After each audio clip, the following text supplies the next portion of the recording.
Bismillahirrahmanirrahim. Assalamualaikum warahmatullahi wabarakatuh. Perkenalkan, nama saya Sarnila dengan NIM 2023 0101010126.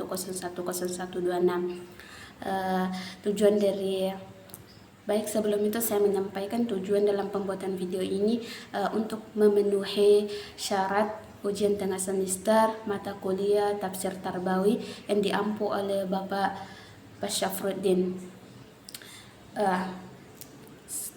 Pertama-tama segala puji bagi Allah Subhanahu wa taala, Tuhan semesta alam. Salawat serta salam semoga tercurah kepada Nabi Muhammad sallallahu alaihi wasallam, suri teladan bagi seluruh umat manusia. Dalam kesempatan ini saya akan membaca atau menafsirkan beberapa ayat Al-Qur'an yang penuh hikmah dan pelajaran hidup. Nah, surah yang pertama adalah surah Al-Fatihah. A'udzubillahi minasyaitonirrajim. Bismillahirrahmanirrahim. Alhamdulillahirabbil alamin, arrahmanirrahim, maliki yaumiddin, iyyaka na'budu wa iyyaka nasta'in, ihdinas siratal mustaqim, siratal ladzina an'amta 'alaihim, ghairil maghdubi 'alaihim waladdallin. Surat ini disebut juga dengan surat Ummul Kitab atau induk dari seluruh Al-Quran.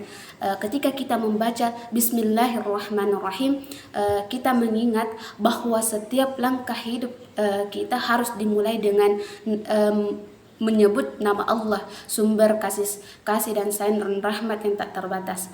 Nah, ayat Alhamdulillahi Rabbil Alamin mengajarkan kita untuk selalu bersyukur sebab setiap nikmat yang datangnya dari Allah, Tuhan yang memelihara seluruh makhluk hidup.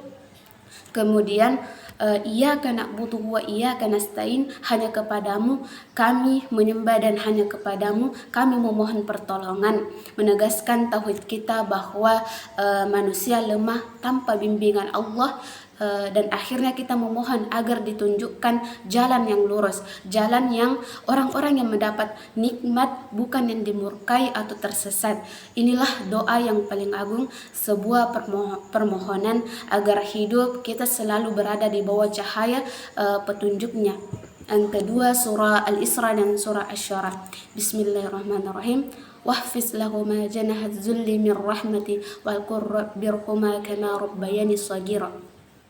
Yang artinya, rendahkanlah dirimu terhadap keduanya dengan penuh kasih sayang, dan ucapkanlah, wahai Tuhanku, sayangilah keduanya sebagaimana mereka berdua menyayangiku sewaktu kecil. Nah, maksudnya Allah berfirman agar kita merendahkan diri kepada kedua orang tua kita dengan penuh kasih sayang. Ayat ini mengajarkan adab dan rasa hormat yang dalam. Berbakti kepada orang tua bukan hanya membantu mereka, tetapi juga menjaga hati agar selalu lembut dan penuh cinta. Yang kedua, surah Asy-Syura. Bismillahirrahmanirrahim. Qala alam nurabbika fina walidan wa labista fina min umrika sinin. Artinya, Fir'aun berkata, bukankah kami telah mengasuhmu dalam lingkungan keluarga kami waktu engkau masih bayi, dan engkau tinggal bersama kami beberapa tahun dari umurmu. Nah, ketika Fir'aun berkata kepada Musa, bukankah kami telah mengasuhmu di antara kami sebagai anak? Di sini ia menunjukkan adanya kesombongan. Nah, ayat ini mengingatkan bahwa kebaikan yang disertai kesombongan akan kehilangan nilainya. Musa tidak terpengaruh oleh klaim Fir'aun itu karena sejatinya kemuliaan hanya milik Allah Subhanahu wa taala, bukan milik manusia yang merasa berjasa. Nah, pelajaran yang bisa kita ambil di sini, jangan pernah kita menjadikan amal baik sebagai alat untuk membanggakan diri atau merendahkan orang lain. Nah, yang ketiga, surah Al-Alaq. Bismillahirrahmanirrahim. Iqra bismi rabbikal ladzi khalaq. Khalaqal insana min 'alaq. Iqra wa rabbika akram. Alladzi 'allamal bil qalam. 'Allamal insana ma lam ya'lam. Nah, artinya bacalah dengan menyebut nama Tuhanmu yang menciptakan. Dia menciptakan manusia dari segumpal darah. Bacalah Tuhanmu yang maha mulia, yang mengajar manusia dengan pena. Dia mengajarkan manusia apa yang tidak diketahuinya. Nah, ayat pertama turun ini mengandung pesan yang sangat mendasar. Bacalah dengan nama Tuhanmu yang menciptakan. Ilmu dalam Islam bukan sekedar pengetahuan duniawi saja, tetapi cahaya yang mengantarkan manusia mengenal Tuhannya. Allah menciptakan manusia dari segumpal darah, dan dari asal yang sederhana itu manusia diberi kemampuan membaca, menulis, dan berpikir. Ilmu tanpa iman akan menyesatkan, sedangkan ilmu yang disertai takwa akan meninggikan derajat manusia di sisi Allah Subhanahu wa taala. Nah, yang keempat surah Al-Ghasyiyah. Bismillahirrahmanirrahim. Afala yansuruna ilal ibli kaifa khuliqat wa ilal samai kaifa rufi'at wa ilal jibali kaifa nusibat wa ilal ardi kaifa sutihat. Yang artinya, tidakkah mereka memperhatikan unta bagaimana ia diciptakan, bagaimana langit ditinggikan, bagaimana gunung-gunung ditegakkan, bagaimana pula bumi dihamparkan. Allah mengajak kita merenungi ciptaannya, unta, langit, gunung, dan bumi. Setiap penciptaan adalah tanda kekuasaan Allah yang sangat luar biasa. Unta yang tampak sederhana ternyata sangat menyimpan keajaiban penciptaan karena dapat bertahan hidup di padang pasir. Nah, langit yang tinggi tanpa tiang, gunung yang tegak kokoh, dan bumi yang terbentang luas. Semua ini menjadi pelajaran bagi kita seluruh umat manusia agar manusia tidak menyombongkan diri, melainkan sadar betapa agungnya Sang Pencipta. Yang kelima, surah At-Taubah. Bismillahirrahmanirrahim. Wa ma kana mu'minuna liyunfiru kaffah. فلولا نوفر من كل فرقة منهم طائفة ليتفقهوا في الدين ولينذروا قومهم إذا رجعوا إليهم لعلهم يحذرون. Artinya, tidak sepatutnya orang-orang mukmin pergi semuanya ke medan perang. Mengapa? Sebagian dari setiap golongan di antara mereka tidak pergi.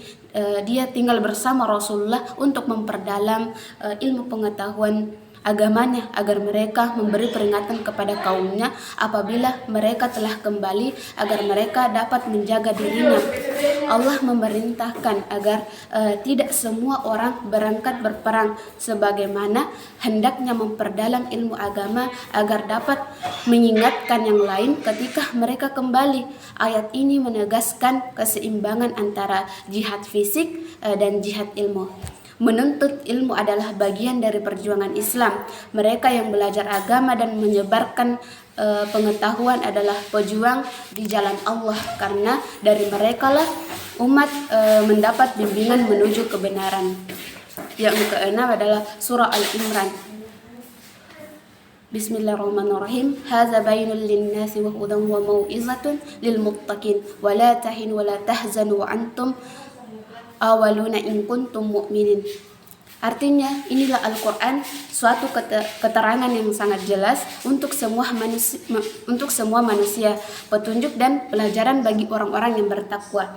Nah, dan janganlah kamu merasa lemah dan jangan pula bersedih hati padahal kamu paling tinggi derajatnya jika kamu orang-orang yang mukmin. Nah, Allah berfirman, Al-Quran ini adalah penjelasan bagi manusia, petunjuk dan pelajaran bagi orang-orang yang bertakwa. Janganlah kamu bersikap lemah dan jangan pula bersedih hati, sebab kamu paling tinggi derajatmu jika kamu beriman. Ayat ini menguatkan jiwa setiap mukmin dalam hidup. Kita pasti menghadapi kesulitan, kegagalan, bahkan kesedihan. Namun Allah mengingatkan selama iman masih tertanam dalam hati, maka tidak ada yang perlu ditakuti. Kemenangan sejati bukan diukur dari dunia, tetapi dari keteguhan iman. Yang terakhir, surah Al-Hajj. Bismillahirrahmanirrahim. Allazina immakkannahum fil ardi aqamus salata wa atuz zakata wa amru bil ma'rufi wanhauna 'anil munkar walillahi akibatul umur, yang artinya yaitu orang-orang yang jika kami beri kemampuan atau kepemimpinan di muka bumi ini, mereka menegakkan sholat, menunaikan zakat, menyuruh berbuat yang ma'ruf dan mencegah dari yang mungkar. Hanya kepada Allah kesudahan segala urusan. Nah, Allah memuji orang-orang yang apabila diberi kekuasaan di bumi, mereka mendirikan sholat, menunaikan zakat, menyuruh kebaikan di muka bumi. Ayat ini menunjukkan bahwa kekuasaan dan kedudukan adalah suatu amanah, bukan suatu kehormatan secara pribadi. Seorang pemimpin sejati bukan mencari kemegahan, tetapi yang menegakkan keadilan dan menyalurkan kekuasaannya untuk kemaslahatan umat. Nah, dari seluruh ayat ini kita diajarkan untuk selalu bersyukur, berilmu, berbakti, dan berbuat adil. Islam mengajarkan keseimbangan antara iman dan ilmu, antara ibadah dan amal, antara doa dan kerja nyata. Nah, semoga kita semua termasuk orang-orang yang meneladani makna ayat-ayat Allah dalam kehidupan sehari-hari kita, sehingga kelak kita dikumpulkan bersama orang-orang yang telah mendapat petunjuk. Mungkin itu saja penjelasan dari saya. Kurang dan lebihnya mohon dimaafkan. Wabillahi taufiq wal hidayah. Wassalamualaikum warahmatullahi wabarakatuh.